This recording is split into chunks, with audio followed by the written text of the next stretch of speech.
do it on my computer. Okay, great. Now I need to share my screen, and as happens virtually every time, my slideshow has disappeared. Okay, just a second. Here we go. Go. That. That. Come on. Okay, we're going to try it like this.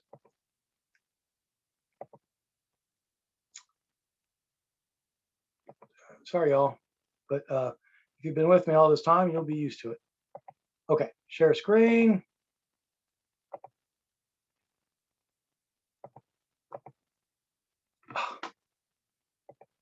This thing won't let me out. Get out of there.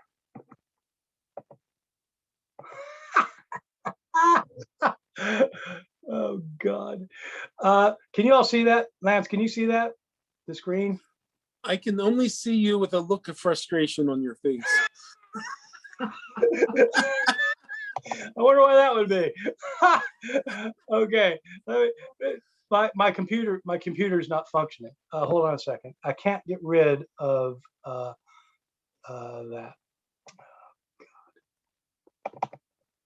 Ah, that seems to work. See that? Okay. You got that? I got that, but I can't make it full screen because I can't get this thing out of the way. Huh. Well, that is as irritating as they come. Okay.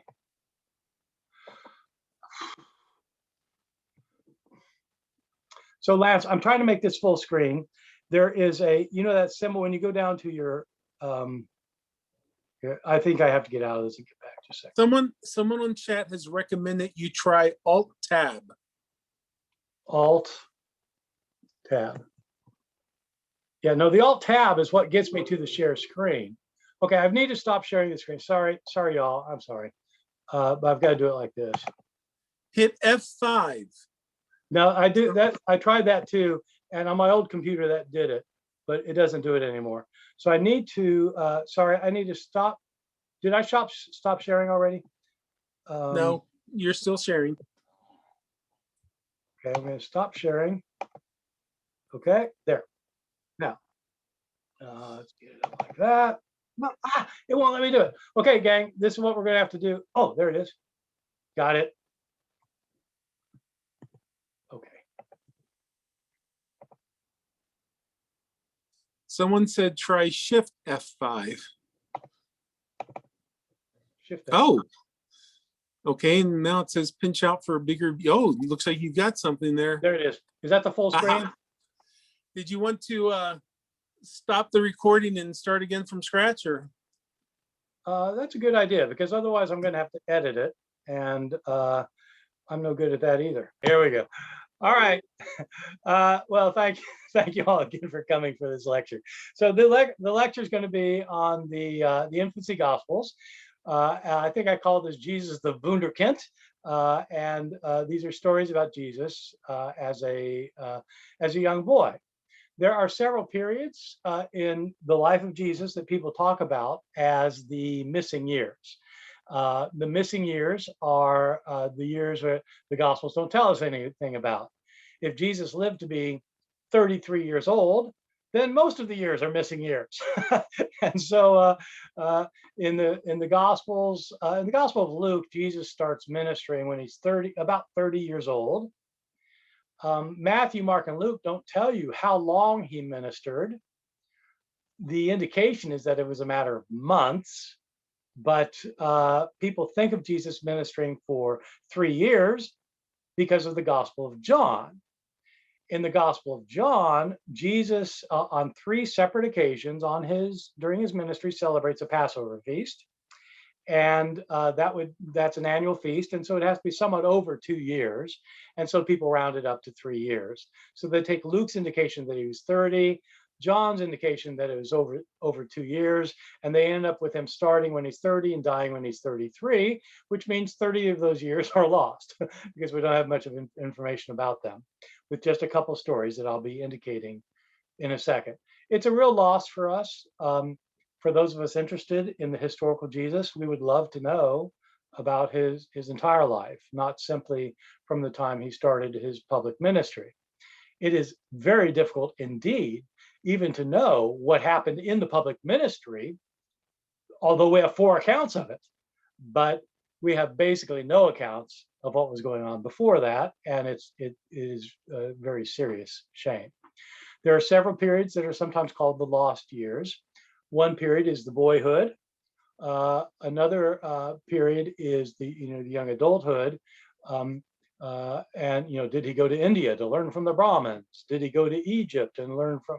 I mean, you have all of these tales that are later, and then there's a very short missing period between the time he dies and the time he's raised from the dead. That's the period I'll be talking about in the next lecture.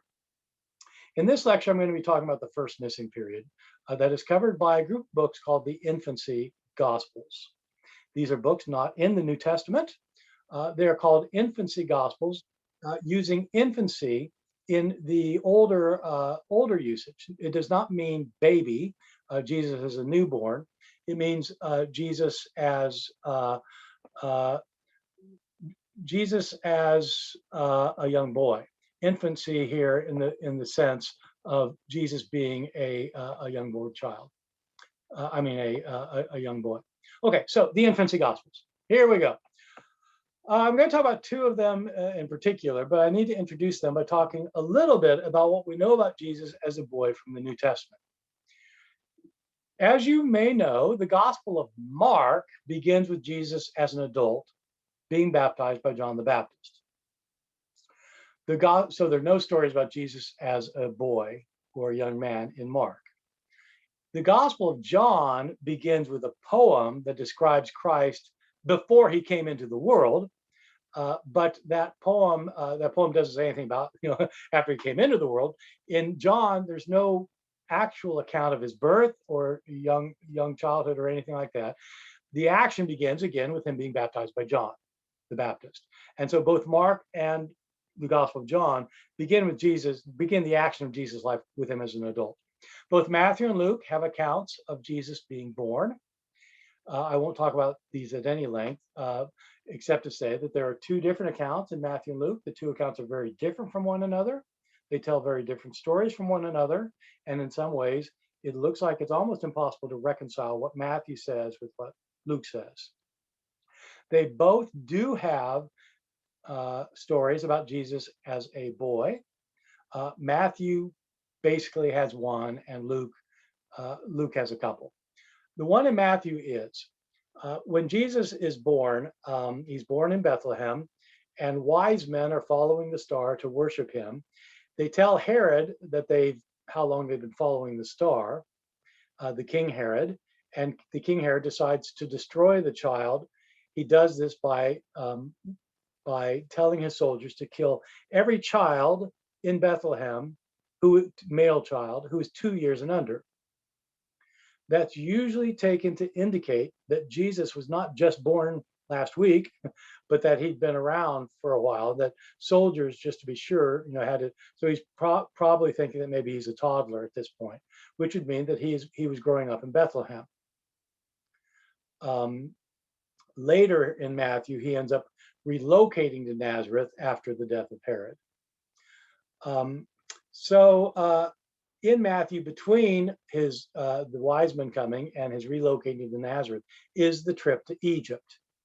In Matthew's account, Joseph, Jesus, the husband of Mary, Joseph is warned in a dream that Herod is out to kill the child. And so he takes the child and Mary down to Egypt. And they stay there until Herod's death, at which point they relocate to Nazareth. And so the story of the flight to Egypt would be something that happened when Jesus was a young boy. And it's narrated only in Matthew. And the assumption is that he was in Egypt for months or years. We don't really know. It doesn't really say. And so that would be an account of him as a boy. It doesn't tell us anything about that. There is a later gospel that did not make it into the New Testament, which which tells us stories about the trip to Egypt. It's a gospel that's called the Gospel of Pseudo Matthew. So a book that claims, the people said it was written also by Matthew, but it wasn't. It's a much later forgery in Matthew's name. If you're interested in that book or any of the other books, can you see this, Lance? Can you see this title? I don't have a picture of myself. Yes, quite easily. It's good. Okay, so this book, if you're interested in this kind of material, this book is called The Other Gospels. This is an introduction and a translation of the Gospels that did not make it into the New Testament from the earliest of times, Gospels in Greek, Latin, and Coptic. My colleague Zlako Plesha and I produced this. We have a scholar's version. If you can read Greek, Latin, or Coptic, you can get the scholar's version, which is just called the Apocryphal Gospels, which has the original language on one side of the page and then a translation on the other. This contains 40 Gospels. They both contain 40 Gospels, and this one just gives the English edition of them, but it includes an English translation of the two Gospels I'll be talking about here: the Infancy Gospel of Thomas and the Proto Gospel of James that I'll be talking about in this lecture. But it also includes the Gospel of Pseudo Matthew. Those three Gospels have come down to us in various languages.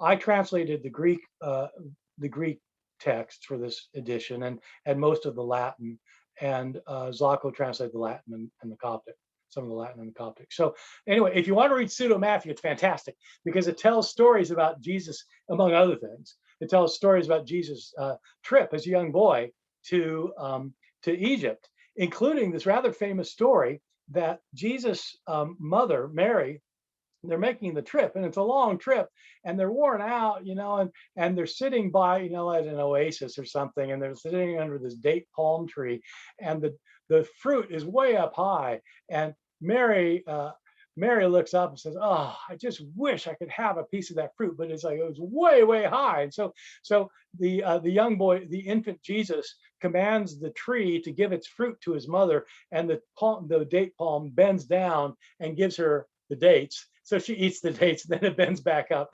And then Joseph is saying, "You're worried about food. We don't have any water here. I wish we had some water." And Jesus commands, and water starts bursting through the roots of this palm tree. And so Jesus, uses his miraculous powers on the road to Egypt. There are a bunch of other stories that are pretty equally amazing. Matthew's gospel in the New Testament doesn't tell any of the stories. You'd have to go to Pseudo Matthew. So Matthew has the story about the trip to Egypt. Luke has several stories about Jesus as a young boy, but it's only within basically the first month of his life. When he's taken to the temple, he's circumcised on the 8th day, and then later he's taken to be presented at the temple, and two prophetic figures, Simeon and Anna, both recognize him as the coming Messiah. So you get those stories in Matthew and Luke. The other story, though, that's a little bit more important in many ways because it's a much longer story, is also in Luke. It's the story of Jesus as a 12-year-old boy. You probably will know this story. Jesus and his family are going to Jerusalem for a holiday festival. They go there. They decide they come back home in the caravan, and Joseph and Mary forget about Jesus. 3 days later, they realize after they've left that they left Jesus behind. They go back, and 3 days later, they find him in the temple, young boy Jesus, as a 12-year-old, in which he is talking with the teachers of the law, so scripture scholars, and who are amazed at his knowledge. And so Jesus, the 12-year-old religious authority in Luke. Those are the only stories we have about Jesus between his birth and his baptism by John, presumably. In Luke, it's when he's 30 years old. So the early Christians started wondering about that. Why don't we have other stories? Why don't these gospels that are floating around have other stories? And some of them started telling stories, and most of these are things they were just making up. But they're very interesting, and they've come down to us in several accounts, including the three I've just mentioned: the Infancy Gospel of Thomas, the Proto Gospel of James, and Pseudo Matthew.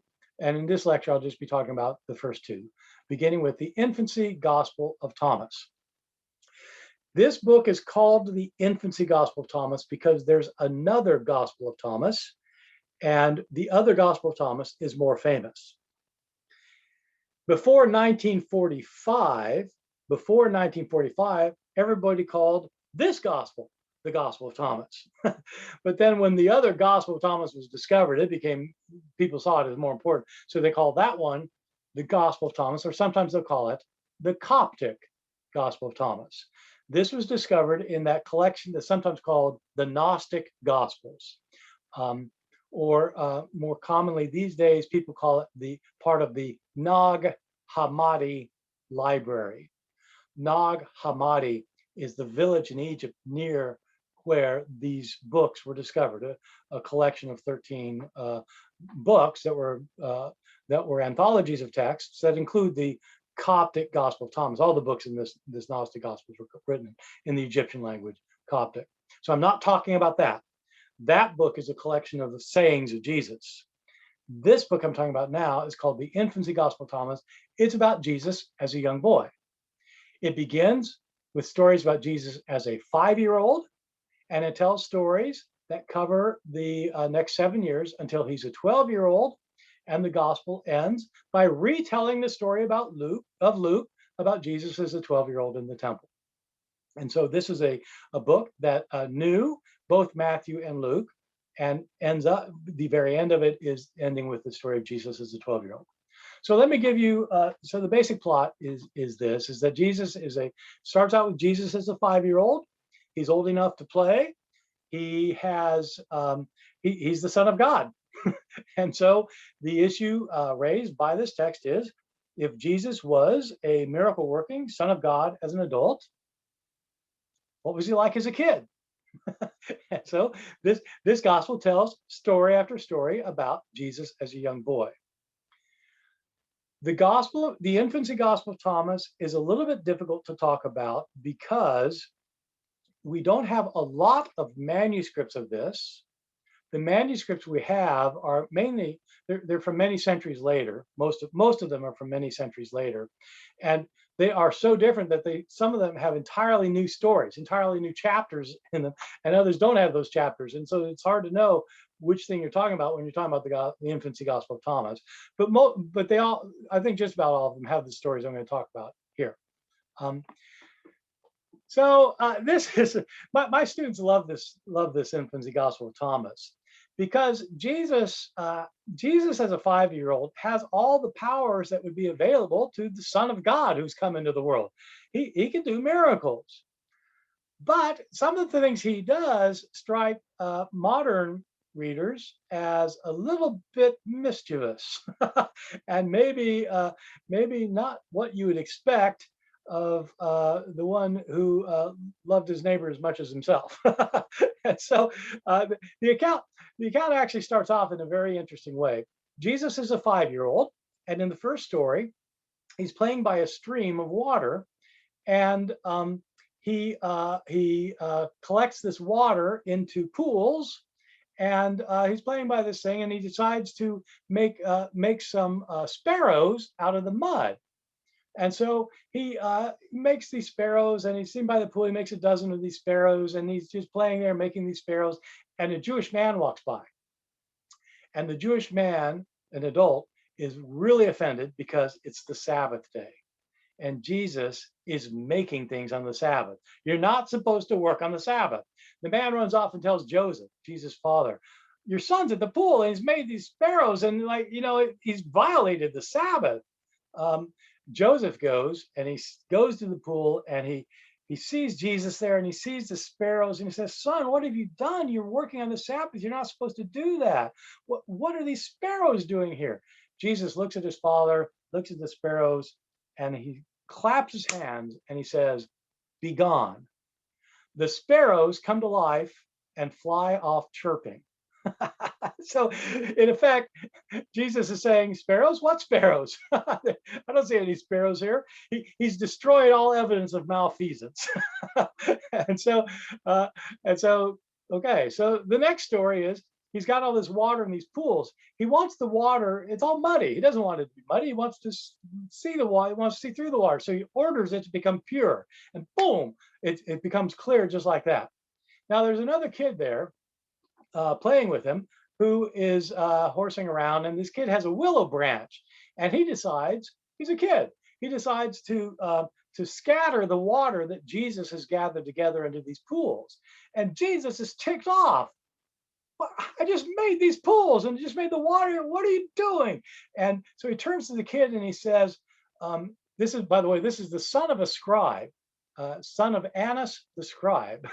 And so he turns to this boy and he says, "What did the waters do to harm you? Look, now you too shall be without root or fruit, and you shall wither." And the child withers.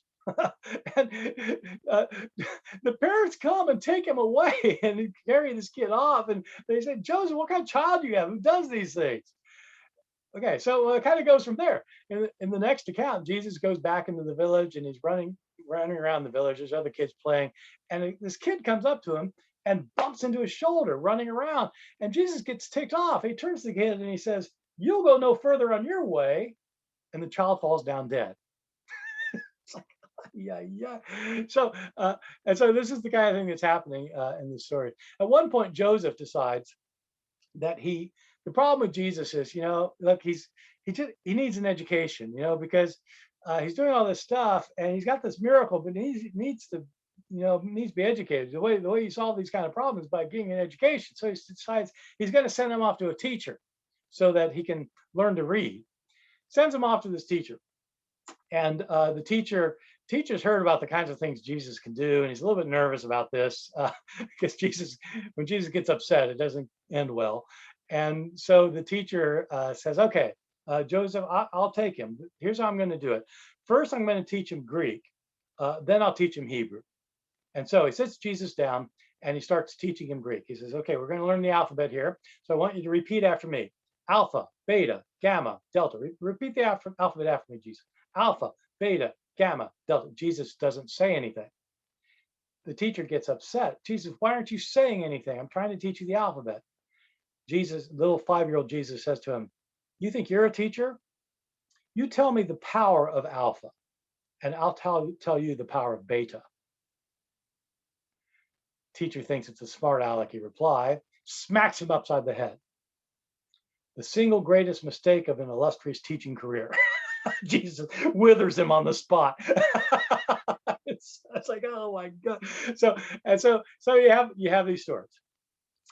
Partway through the account, Jesus starts using his power for good. He's the account is he's playing on a roof, and they have these flat roofs in Palestine. People can sit out there and catch the cool of the evening. There's a kid on the roof, and other kids are on the roof playing with Jesus. And there's one of the kids named Zenon, and Zenon's playing with Jesus, and he's playing with these other kids. But then he trips and he falls off the roof. And he falls down dead, and all the other kids are terrified, so they run away. Jesus decides to go to the edge of the roof and look down and see, and there's Zenon on the ground, dead.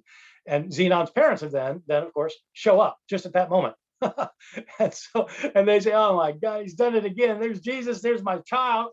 He's killed another one." They get all upset. This time Jesus didn't do anything. And so Jesus leaps off the roof, lands by the body, cries out, "Zenon, rise up and tell me, did I throw you down?" "No, Lord, you didn't throw me." Zenon rises from the dead. "No, Lord, you didn't throw me down. You have raised me up."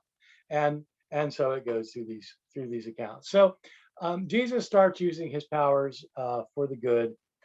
His brother James gets bitten by a deadly snake in a pile of firewood. He heals him. Somebody splits his foot open with an axe. Jesus heals him. His mother tells him to go get some water from the local well, and she gives him a pitcher, and he accidentally trips and breaks the pitcher. And so what he does is he pulls out his garment and he goes to the well, fills his garment with water, and goes back, and not a drop is lost, and his mother gets all the water. And so like there's all sorts of things that happen here, and it turns out for good. All right, so this is the infancy Gospel of Thomas, with some amusing or confusing stories. So I have this question. Is Jesus portrayed negatively? Just about all my students will answer that question. Yes, of course he's being portrayed negatively. But then you ask, well, why, if you were a Christian, would you portray the Son of God negatively? Um, so there's actually been a lot of scholarship dealing with this particular question, and I'll tell you my view of it is that I'm not sure that people in the ancient world, Christians in the ancient world, read these stories as being very amusing or as being offensive to understanding Jesus. I don't, there's no way to demonstrate how ancient people understood these stories because we don't have anybody really commenting on them. But I can imagine actually people not feeling that badly about them or thinking that they're particularly funny.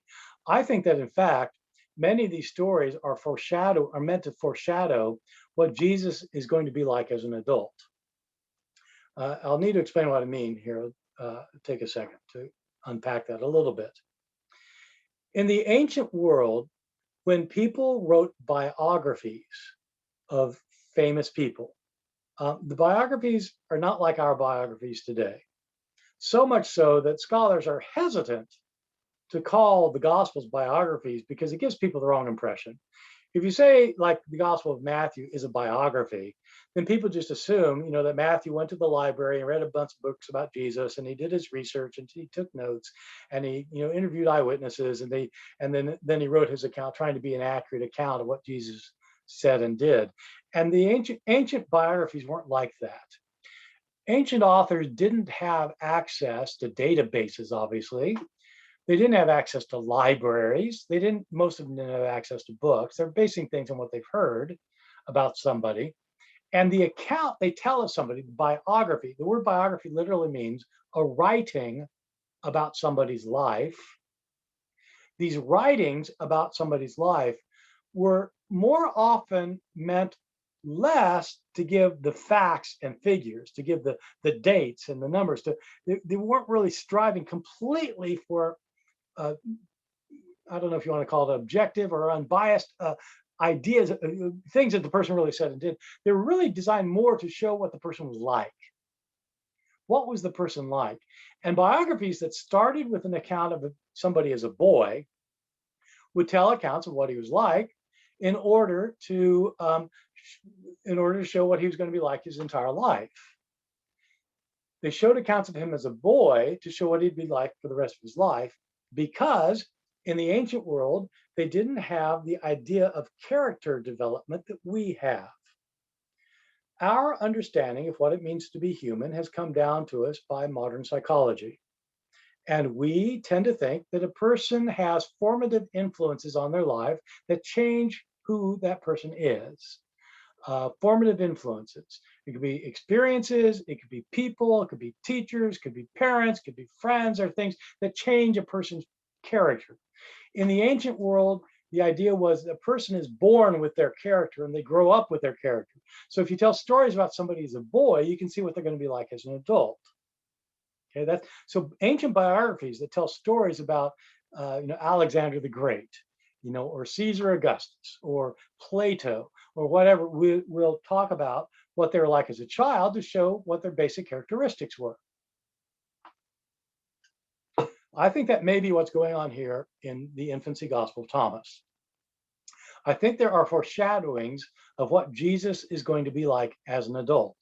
And they're probably not meant to be funny, and they're probably not meant to be offensive, in my opinion. Jesus as an adult will do miracles. Jesus does miracles. He can affect nature. He can change nature by an act of the will. He can heal people. He can raise people from the dead. There are things that he can do, and he's already doing them as a boy. Every time he does miracles in the New Testament, the crowds are astonished. Well, they're already astonished when he's a 5-year-old. They sometimes aren't happy about it, but they're pretty astonished because, wow, where'd this come from? Jesus' enemies in these accounts are Jews. In the New Testament Gospels, it's the Jewish leaders who tend to be Jesus' opponents. In the infancy gospel of Thomas, the first person who he offends is a Jewish person with a strict interpretation of the law, and the second person is a son of the scribe, and so it's foreshadowing that Jesus is going to have conflicts with other Jews, sometimes about his teaching and sometimes about the things that he does. One of the things that he does that offends other Jews is he does things on the Sabbath that they don't think he should do.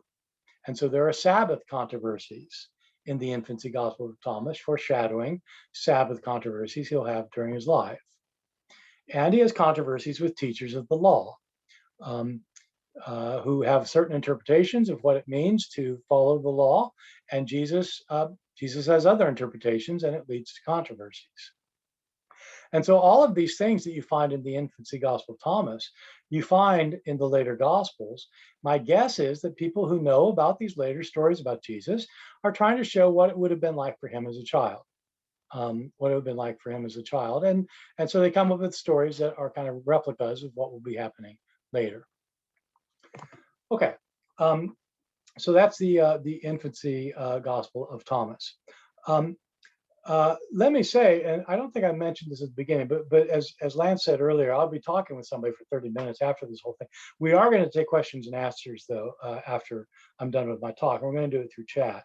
So if you do have questions, Lance will be, so don't forget what that question is you just had about the infancy gospel, but send it on chat and Lance will be mediating the questions for me. Now I want to talk about, many of you know about the infancy gospel of Thomas because I've talked about it some before. Fewer of you know about the proto-gospel of James, which historically was by far the more important gospel. The proto-gospel of James was hugely important in the history of Christianity throughout the Middle Ages, down to the Reformation. If you go to Europe or parts of, if you go to Europe especially, and you go into old churches that have like really old paintings, you will often see paintings that come from stories found in the proto-gospel of James, not from the New Testament about, say, Jesus' infancy. This is called the proto-gospel of James. If you scholars tend to refer to it with the Latin equivalent of that. They usually call it the Protevangelium Jacobi. So I tell my students, if you want to show that you have a college education, like, if you've got a perfectly good English term for something, then use the Latin term so it shows you're educated, even though it doesn't mean anything different. So the Protevangelium Jacobi, as it's called, it's a little bit weird that some books, like the Infancy Gospel of Thomas, do not go under a different name, a Latin name, but some do, such as the Protevangelium. It's called a proto-gospel because it's dealing mainly with the gospel before the gospel. It's dealing with the gospel before the gospel, and it's the proto-gospel of James because it's allegedly written by James, the brother of Jesus. Which reminds me that I didn't tell you why the infancy gospel of Thomas is called the infancy gospel of Thomas. Thomas in early Christianity is best known, let me go back to Thomas. Thomas is best known as the missionary to India. I've talked about him before in some of my lectures. Thomas is a name that means twin. In the accounts of Thomas, Thomas has another name, Judas Thomas. This is allegedly Jesus' own twin brother, Judas Thomas. So who would better know about Jesus' childhood than his brother? And so you have the infancy gospel of Thomas talking about this stuff about him between 5 and 12. The proto-gospel of James is by another brother, James, who is thought to have been the oldest of his brothers. He was a historical figure, of course. And he's telling about what happened prior to Jesus' birth. Here's the question driving this particular story. Early on, at least by the time of Matthew and Luke, it was understood that Jesus' mother was a virgin. That God is the one who had overshadowed her and made her pregnant, and that she had not had sex with Joseph. So Jesus was born of a woman who conceived as a virgin. And so the question started sprouting up. Well, why her? Who's she? Where did she come from? what made her so special to God? Why was she so particularly sanctified, so holy? Who were her parents? How was she born? Is something unusual going on there? And so the proto-gospel is our first account of of stories that happened to tell about these things. The proto-gospel probably was written sometime in the middle of the second century, sometime in the second century, probably the Gospel of Thomas is right around there too, about the same time, middle of the second century. So maybe 50, 60, 70 years after our Gospels. So when they claim to be written by Thomas and James, they were not really written by Thomas and James. These people were dead for a long time when they got written, but these are authors who want to show that they've got authority for what they have, what they have to say, and so they talk in somebody else's name. And so Proto-Gospel of James. First, let me tell you once again what the basic plot of this is. You may have heard that Mary's mother was named Anna, and her father was named Joachim, spelled with a J, Joachim. And this is the first time we hear about Joachim and Anna in the Proto-Gospel of James. The way the story works is Joachim is the wealthiest man in all of Israel, and he's a very religious man, very pious. And Anna, his wife, is also of very good lineage and is pious. They come from a royal line, and they are very rich. Anna, unfortunately, cannot conceive a child. And they both are very upset about this. And their upset comes to a kind of climax when Joachim, on a special holiday, goes into the temple in Jerusalem and wants to be the first to offer gifts to God, sacrifices to God. But a Jewish leader says, you can't be the first to offer because you don't have any progeny, you don't have any children. And only people with children can be the first to offer these gifts. Joachim gets very upset about this, and he's upset because God hasn't allowed them to get pregnant, and he vows that he's going to go off, and he's going to go off with he's got large flocks of animals because he's a very rich person, and he says he's going to go off to the mountains and not come back and not eat and drink until he gets a child, until God gives them a child. And Anna goes in the morning because now Joachim is left and she doesn't have a child, and she feels like she really wants a child. And so it begins this way. They both pray to God that God will provide them a child, and an angel appears to both of them, indicating that in fact Anna has conceived. It is not completely clear in the infancy, in the Proto-Gospel of James, whether she conceived before Joachim went off by Joachim or whether God made her pregnant. There's some ambiguities in the story that get cleared up in later accounts by later apocryphal stories. But in any event, Anna does conceive. Joachim hears about it from an angel. He comes down. They celebrate, and then then Anna eventually gives birth to a girl, and they call her Mary. And Anna vows that now that God has given her this child, she will give this child to God. Now, it's not clear initially what that means, but it becomes clear in the next story or two. Mary begins to grow up. When she's just 6 months old, Anna puts her on the ground, and Mary can walk. It's a 6-month-old. And Anna then decides that she needs to build a special sanctified room for Mary so that she won't have any negative influences on her from the outside. And so they build her this kind of sanctuary of a room that she can't leave, and people come in and spend time with her and things, but to protect her from outside influence. And the reason is because when she's old enough, she is going to be given to the temple in Jerusalem. She's going to be raised in the temple.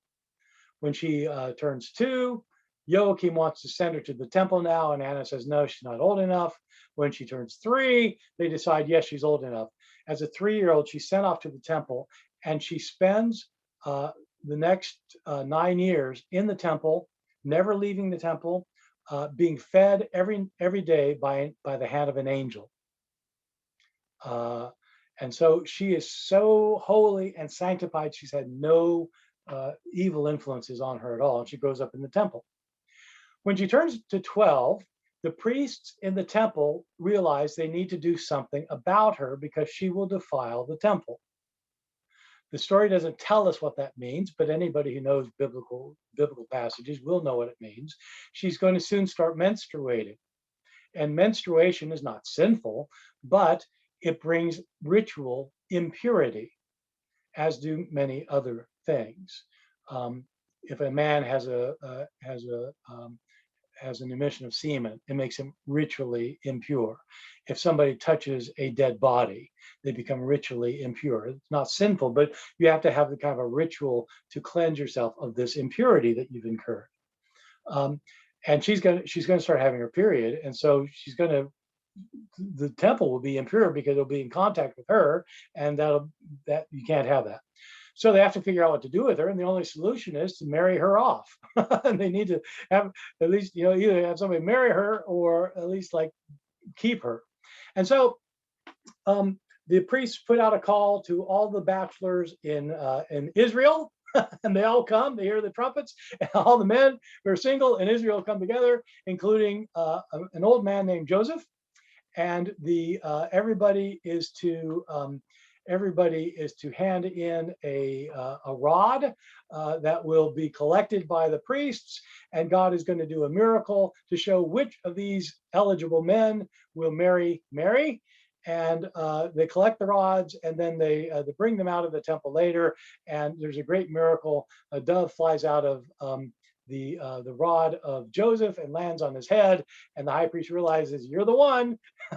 And so Joseph now is the one who's going to have Mary, but Joseph is very upset. Joseph's upset because he's a very old man. He has sons who are older than Mary, and everybody's going to be laughing at him by having this young bride. But the high priest tells him, look, you got to do it. God chose you. And so Joseph agrees to take Mary. He's not going to have sex with her. He's going to protect her from bad influences again. And he takes her to his house. And then he does a rather remarkable thing. He tells Mary that he has some building projects that he needs to engage in. He's a carpenter, but not in the sense that people were really carpenters in his day. He's actually a building contractor, and he's got some developments to develop. And so he goes off and he leaves her for months. And so he's supposed to be protecting her. He leaves her. So he comes back, and she's pregnant. Ay, ay, ay. And so the story goes on that the priest gives them conducts a ritual that proves that in fact they are both not lying. Neither of them's lying. Joseph has not had sex with her, and Mary's not had sex with anybody. They prove it through a ritual, and so that's the end of that part of the story. The next part of the story is Mary giving birth to Jesus. It is based on the accounts of the New Testament with a very interesting set of twists. Before I get to those twists, though, I need to say one thing about this idea about Mary being pure. You probably talk about the births in the New Testament as the virgin birth. We all do. We call it the virgin birth. In the New Testament, Jesus is actually, it doesn't say he was born of a virgin. It says he was conceived by a virgin. In antiquity broadly, and in Judaism, conception, technically conceiving as a virgin wasn't the same thing as giving birth as a virgin. And that's going to be clear in this thing. So when Jesus conceived as a virgin, to be born of a virgin means the woman still has her hymen intact after birth. Woman still has her hymen intact after birth, which can't happen. So that's a virgin birth, and the New Testament doesn't say anything about that. Mary, I need to stress, is not born she's not conceived of a virgin. She's not born of a virgin. In this account, she's just born as a promise from God. She's very holy.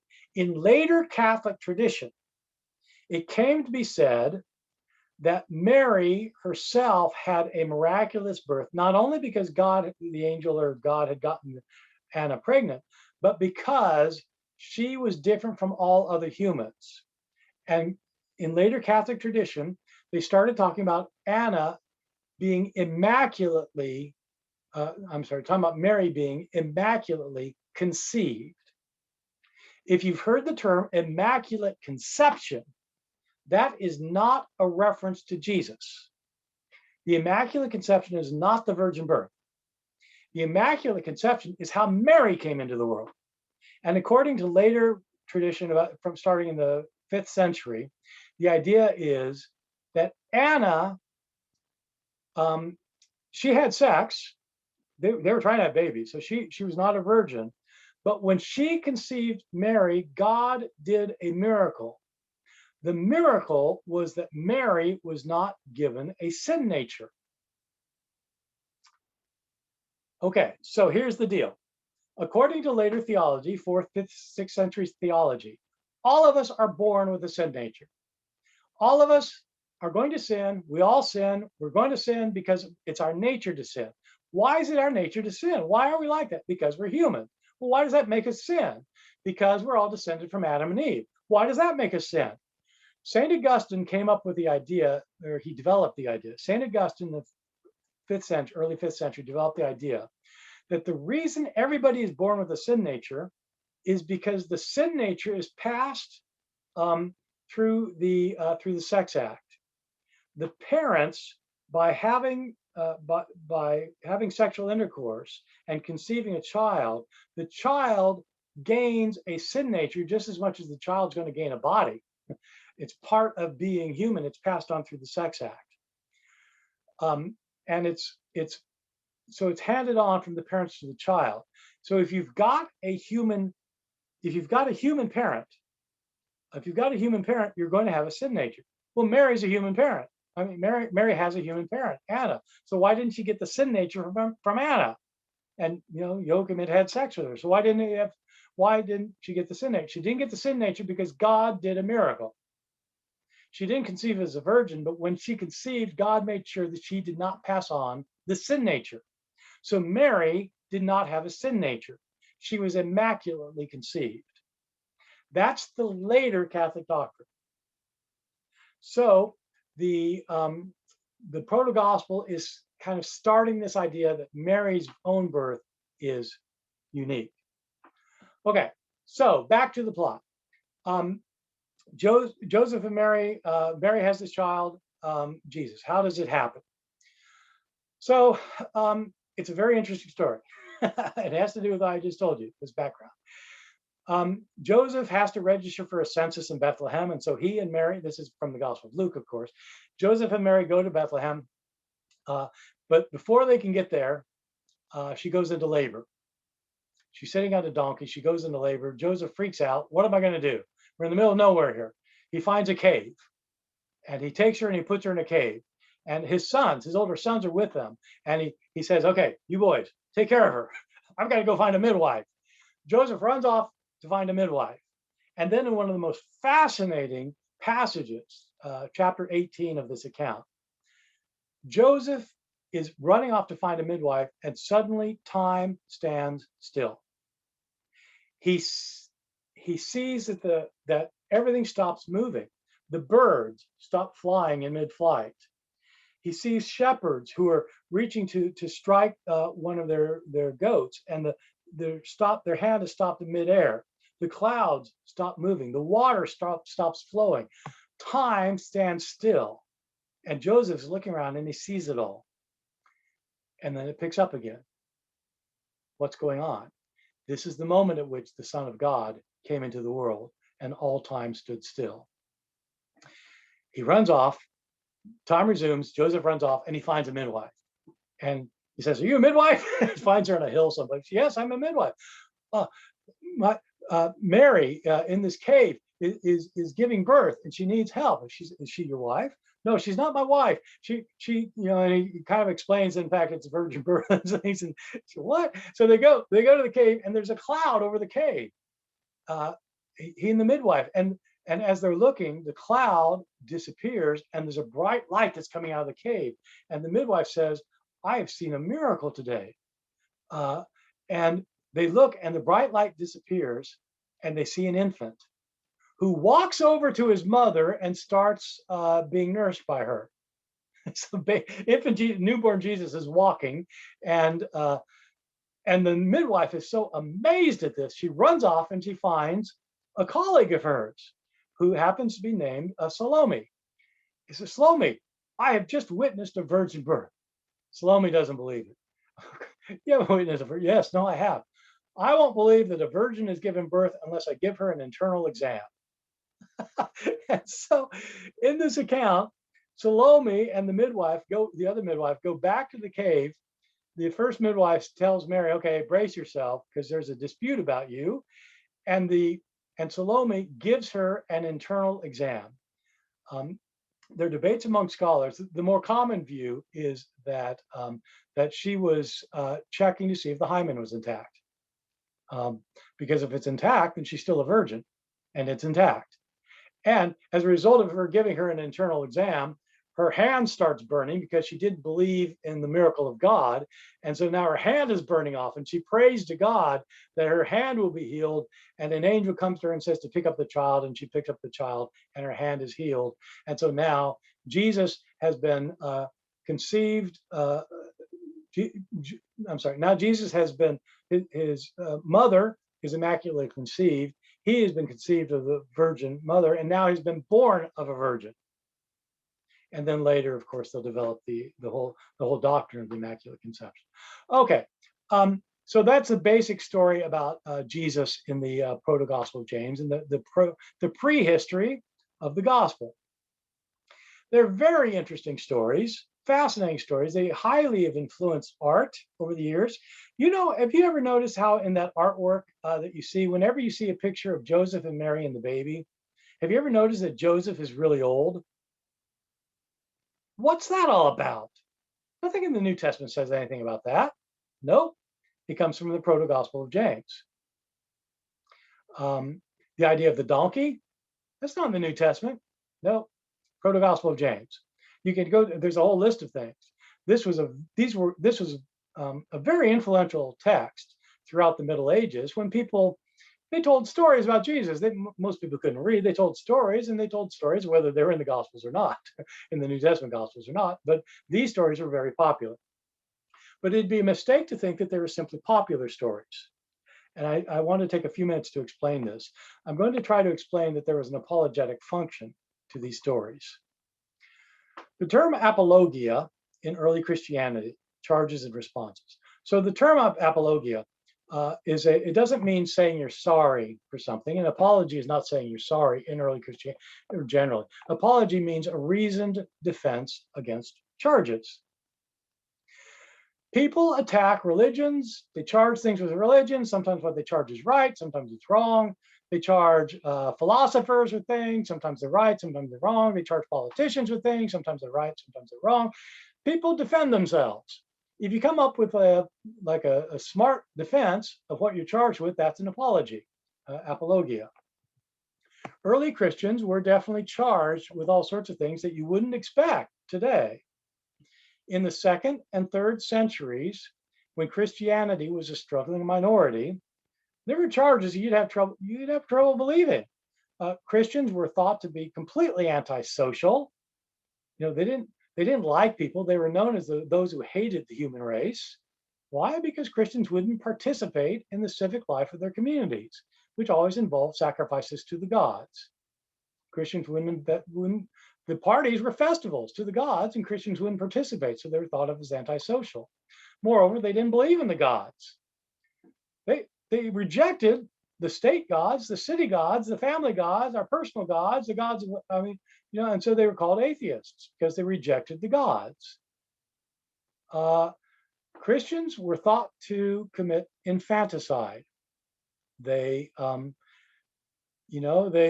these worship services where the Son of God is said to die.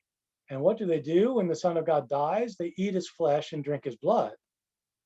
Christians were said to have engaged in both infanticide and cannibalism. We still have texts that talk about this, pagan texts that suggest this, and Christian texts that defend against it quite explicitly. You think, well, that's crazy. Yeah, well, that's what they said. None of that is particularly relevant to the Proto-Gospel of James, but this one is. Christians were said to worship an unworthy figure, a lower class peasant crucified for sedition against the state. Well, yeah, he was a lower class peasant crucified for sedition against the state. But how do you defend it against it? Well, Christians defended against this charge. And so I wanted to show how the proto-gospel was a bit of a response to that kind of charge against Jesus.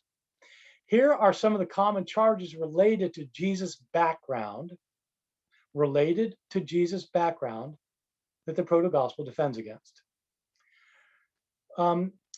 You have second century opponents of Christianity that talk about Jesus as lower class. Well, but according to the Proto-Gospel of James, Mary's parents were the richest people in Israel and came from royalty. Jesus was poor, and his father's not a poor carpenter who's eking out a hand-to-mouth existence. He's like this major businessman who has this kind of development contractor and stuff. So his parents are not poor. His parents were not of unroyal blood, as people were saying about them. They charged that his father was a common laborer, a carpenter. No, he was very wealthy himself. In the Proto-Gospel of James, so the charge against Mary, for some reason, people said Mary was such a poor woman she had to spin for her own living. They couldn't buy their own clothes. And in the Proto-Gospel of James, there is an account of Mary spinning, but it wasn't for a living. Mary actually helps make the curtain in the temple before Jesus is born. And so, yeah, she spun, but it was for religious reasons. And there's this rumor that his mother, Mary, was seduced by a Roman soldier named Panthera, and that she gave birth out of wedlock. This was a spur on Jesus' character that was spread by both pagans and Jews, who said that in fact that he did have an unusual birth, that he did not have a normal human father, and is because a Roman soldier had gotten her pregnant, and that he was born then out of wedlock. And this account is intended to show that none of that is anywhere close to the truth, that she never had any bad influences on her. She's never around anybody who wasn't a faithful Jew. And she was already with Joseph, but she conceived by the Holy Spirit. So this gospel is meant to defend against charges leveled against Jesus by talking about his heritage, who his parents were, who his grandparents were, what his family line was, to show that in fact he was born to a woman who was worthy to bear the Son of God. The infancy Gospels are not historically accurate. They are written in the names of people who did not actually write them. But they are very interesting, and they shouldn't simply be written off as non-historical. Of course, they are non-historical. Most of the stories have nothing to do with what actually happened. But it's also important for historians to know what people thought about Jesus at different periods of time. There are thousands of scholars of American religion today who study what the Baptists think, what the Catholics think, what the Greek Orthodox think, what the Mormons think. They're studying beliefs, and ancient historians do the same thing. They study how ancient people understood Jesus and the Christian religion, and the infancy Gospels are among the most interesting of these apocryphal accounts that talk about it. Okay, I am going to stop there, and we are going to take questions. So if you have questions, if you could please zap them to Lance, and he will decide which question to ask. And I'm going to stop sharing at this point so that I can just send out the lecture itself. Actually, Yes. my preference would be just let me know that you have a question and I'll call on you. Because I like to hear people. and not get their question wrong. But during your talk, David and Michael were both mentioning that Krishna's youth seemed to have similar stories like you were telling about Jesus's youth. For instance, some story about a milkmaid. Are you familiar with any of the Krishna stories that are kind of similar to the Jesus infancy stories? I'm not intimately familiar with them. I've read them, especially when I writing some of my earlier books. And the sense that most historians have is that there was not a direct influence from India or places farther east, but that you often get stories of great, usually almost always great men, sometimes great women, but usually great men, and they tell unusual things about their birth, often that they come from lowly backgrounds, but then like miraculously became great, often that there's some divine element involved with their birth. And so you get these things cross-culturally. And so normally it's understood that these Krishna stories are just a cross-cultural phenomenon rather than somebody influencing someone else directly. Along those same lines, Connie wants to know if virgin birth stories are found in other cultures. And Michael said he thought that there are a lot of stories that are common about miraculous births, but virgin births are not common across cultures. Yeah. So you will often hear on the internet that all sorts of people in the ancient world were born of a virgin. And if you read the books by the mythicists, they will tell you that too. Mythicists are people who think that Jesus is a myth, that he was completely made up. There never was a man Jesus at all. And so you'll hear that, Mithras was born of a virgin, or so, Cyrus is born of a virgin. You hear all this. And in fact, no. So what you get in the ancient world, not a lot, but you get these people who are sometimes born of the union of a god and a mortal. It's usually a male god like Zeus or Jupiter or someone, and a beautiful woman that the god wants to have sex with. And so the god will come down, usually in human form, although Zeus came down in lots of different forms, and will have sex with the woman, and the offspring then will be part god, part human. And so in that sense, this person born is a demigod or a son of God. But in these cases, the woman's not a virgin. The whole point of these books, these stories, the whole point of these stories is that they have sex. There's some kind of physical penetration that goes on, even if it's not a humanoid, it's sexual penetration. And that's precisely what Christians, at least later, insisted did not happen at all. Mary was not penetrated. She was, in fact, a virgin all the way through. Michael put forth the theory that the Proto-Gospel of James used to be very popular, but that it got cut primarily because it said Joseph had other kids. And John said that Joachim and Anna are shown in Renaissance paintings, and was wondering if the Proto-Gospel of James was pretty typically known since the day it was written. And I was wondering, do we know, has it been dated? When about was it? Yeah, so those are three questions. I'm going to forget all of them. What was the first one again? Just say it quickly, because I just Proto-Gospel of James used to be popular, but it was cut because Joseph. Yeah. Well, it was never cut, but it was cut out of the West. What happened was, all three of these are really interesting questions. But with the Proto-Gospel of James, it was a popular text, but as I said, it explained that Joseph was an old man, and that he had sons from a previous marriage who were older than Mary. In the New Testament, Jesus is said to have brothers on a number of occasions. In Mark and in John, Paul mentions his brothers. And so he has brothers, but the early Christians thought, well, after the New Testament, in my opinion, these are really brothers. I mean, historically, I think these are really brothers. But in the second and third centuries, they started thinking that Mary never did have sex. And so she was a perpetual virgin. So where do the brothers come from? The early answer was that these were the sons of Joseph from a previous marriage, which you find that answer in the Proto-Gospel of James. That solution fell out of disfavor in the fourth Christian century, especially with the church father Jerome. the famous translator of the Latin Vulgate. Jerome was an ascetic. He insisted that that you need to keep your body pure for God, which meant you should not engage in any physical pleasure. You shouldn't eat rich food. You shouldn't drink lots of wine. You shouldn't engage in sex. And of course, Joseph and Mary were both ascetics. If Joseph was an ascetic, then he didn't have children. And so Jerome argued that these brothers of Jesus weren't sons of Joseph from a previous marriage. They were cousins. That was influential. In the year 405, the Pope then condemned the Proto-Gospel of James for indicating otherwise, and as did a later council. And so it fell out of disfavor in the Western world, but in the Eastern world, the Proto-Gospel of James lived on and did fine.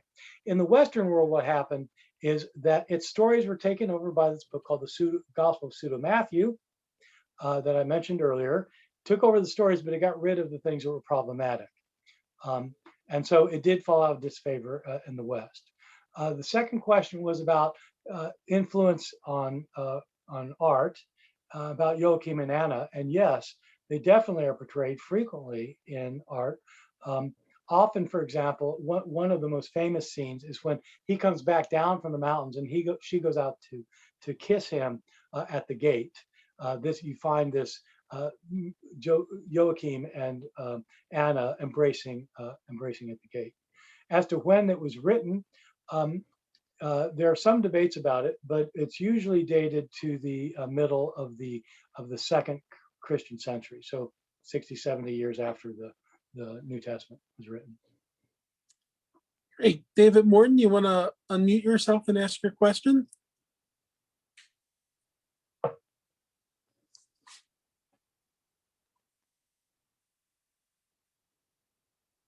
David, can you unmute? Oh, I've got to make it possible for you to unmute yourself.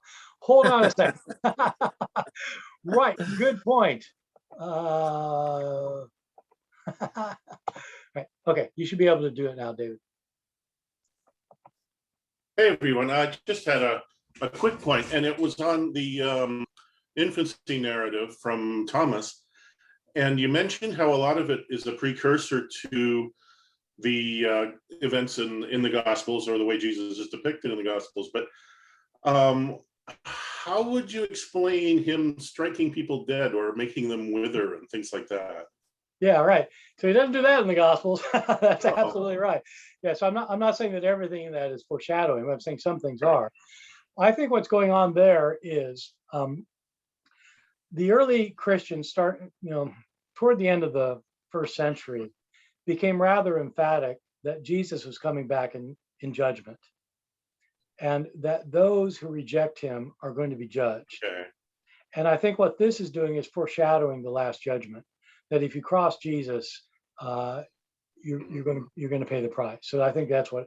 So it's not the Gospels so much as like the Book of Revelation, where Jesus wipes out most of the earth.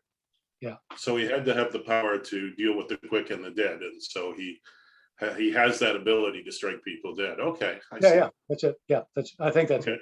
Yeah, thank you. So Kathy has an intriguing question. Do you think Joachim and Saint Anne were people who had lived in an Essene community, who had vows of chastity, and then came back to the worldly life during the Roman occupation? Okay, very good question. I think Joachim and Anna are fictional characters. I don't think that they existed. We don't know anything about Mary's parentage. Mary, what we do know about Mary is very little, actually, surprisingly. But we know almost nothing about Mary except for what's in the New Testament. The one thing we know about her is that she, historically, is that she was from Nazareth. Nazareth was a small little one-pony town up in Galilee. Archaeologists think that maybe there were 300, 400 people there, 200 people, not very big, highly impoverished. And so Mary did not come from wealthy roots. Her parents were not famous people. Her parents were people no one had ever heard of. It was only later that Anna and Joachim came to existence in later legend. And so I don't think that they were Essenes. But the other thing to point out is that if Mary was from Galilee, the Essenes we know about were in Judea. And so it seems unlikely that she would have been part of a Judean community. Maddie wants to know, why didn't these gospels make it into the NY? I I think think he that means meant He means NT, yeah. yeah. Yeah, although they are in New York as well, but I think in the New Testament, probably. Yeah. Well, when people were deciding which gospels to include in the New Testament, they when the church leaders were deciding, they had a range of criteria that they used. Books had to be very old; they had to be ancient. They couldn't be like just recent books. They had to be written by people who really were apostles or were friends of apostles. They had to be used widely throughout the Christian communities, and they had to be theologically above suspicion. And so those are the main criteria. And people treated these gospels at most people thought of these gospels as telling really interesting stories, but they were not widely popular throughout Christendom. And people weren't really sure if these were, if these were written by apostles or not, or whether how old they were. And so they didn't really pass the criteria. And so by the time these books are circulating, most Christians of the persuasion that are going to be giving us the New Testament, most Christians who are of that persuasion have already decided it's Matthew, Mark, Luke, and John by the end of the 2nd century.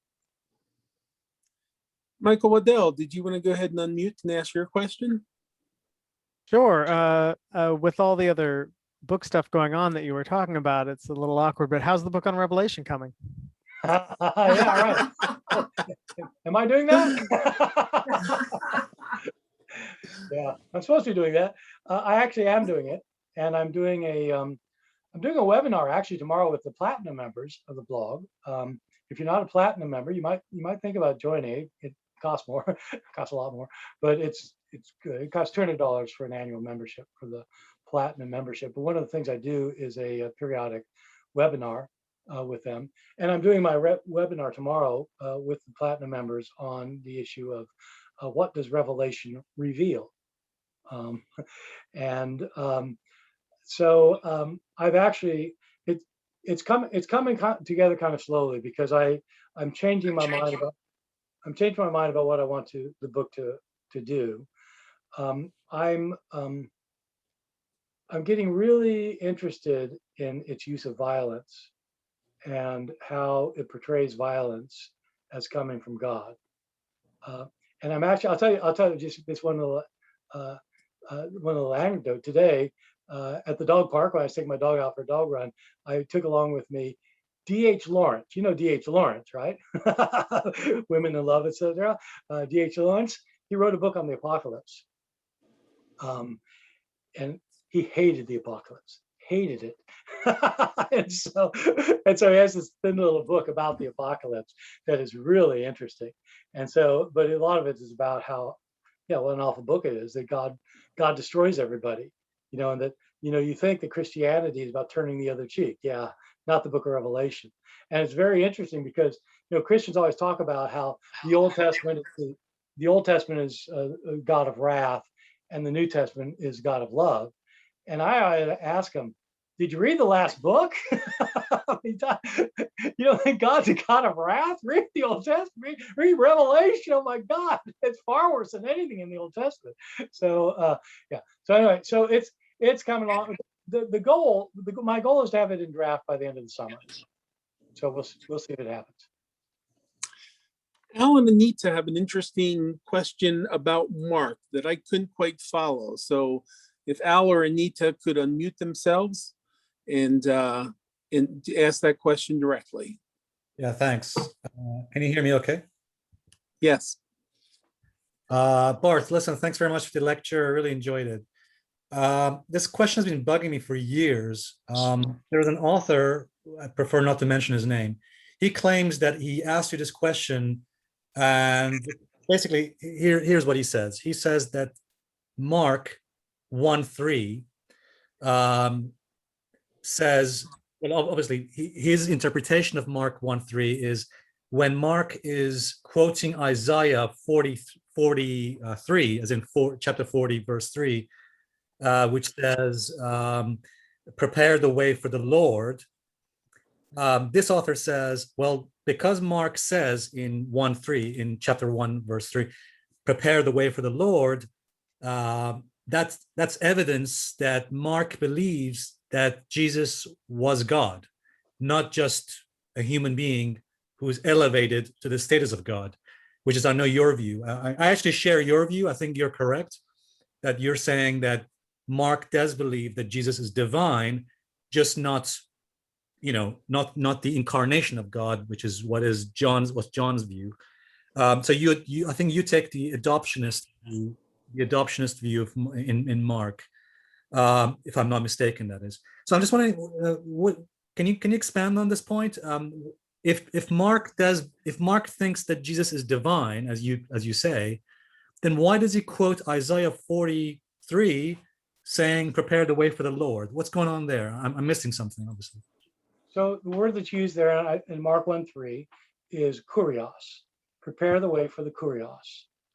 Kurios was a word that could mean lots of different things. Kurios, it could mean God, Lord God. It could mean your boss. It could mean your slave master. It could mean your husband. It was kurios was a word that just meant to somebody who had some kind of authority over you. And so in Isaiah, when Isaiah says this in Isaiah chapter 40, verse 3, he's talking about God. But it's a very big mistake to read the New Testament and to see if the New Testament author quotes an Old Testament. It's a very big mistake to think that that author who's quoting the Old Testament means the same thing that the Old Testament author meant. See what I mean? I mean, for one thing, Isaiah wasn't talking about Jesus. If you're talking about the man Isaiah himself, he's not talking about Jesus here. And so you can't use your interpretation of the Old Testament, even if it's the right interpretation, and assume that that's what Mark means when he quotes the Old Testament. Mark, all of the Christians, even the Christians who did not believe Jesus was God, called him the Lord. He was the kurios.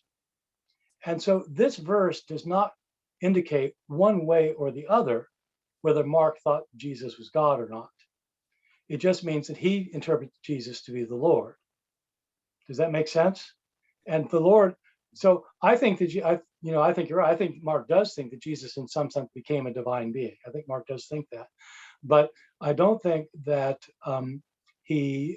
that this verse proves it one way or the other. And I don't think our exegesis of Isaiah 40 verse 3 affects the issue. And I think, I agree with you, Bart. It's just that when I'm in a dispute, when I'm arguing with someone who's, let's say, a fundamentalist Christian, I can see he would say, no, you're splitting hairs.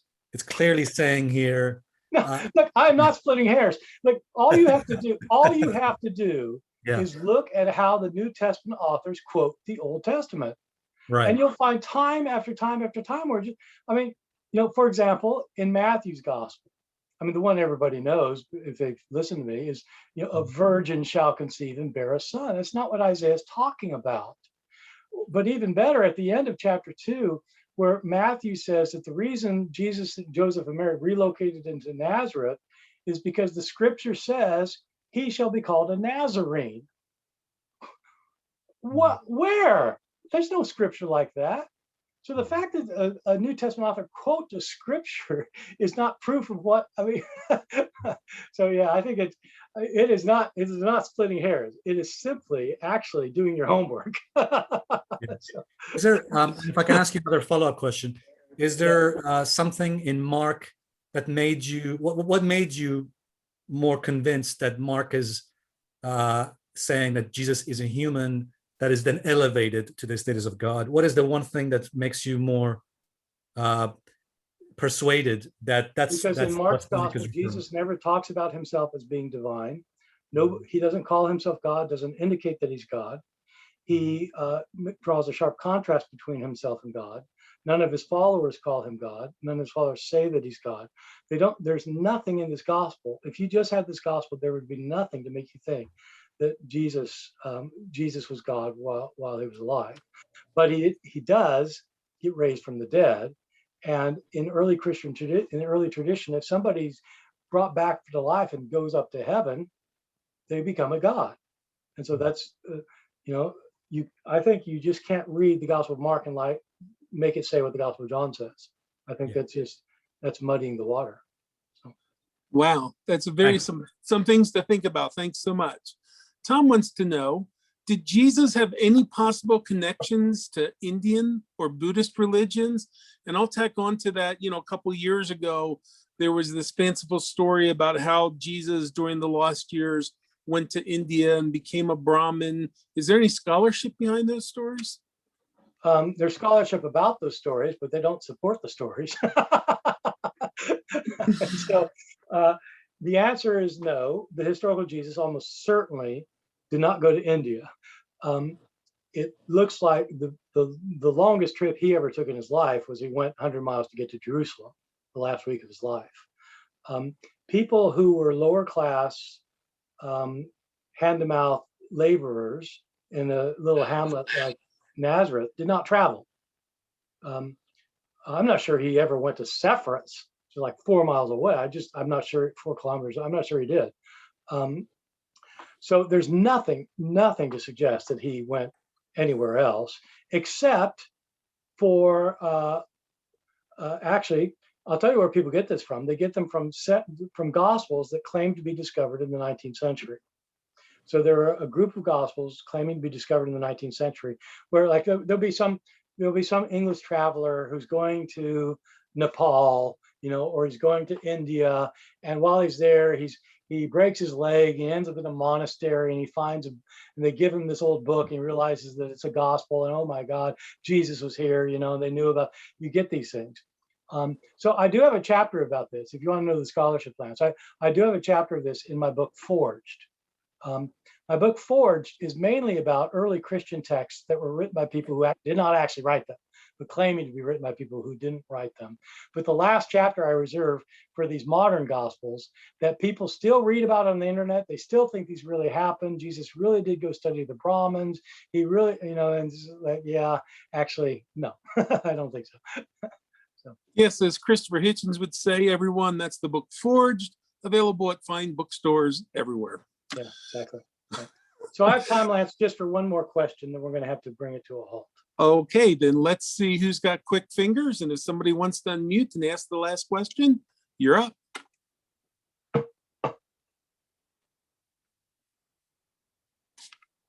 Okay, I don't see any questions.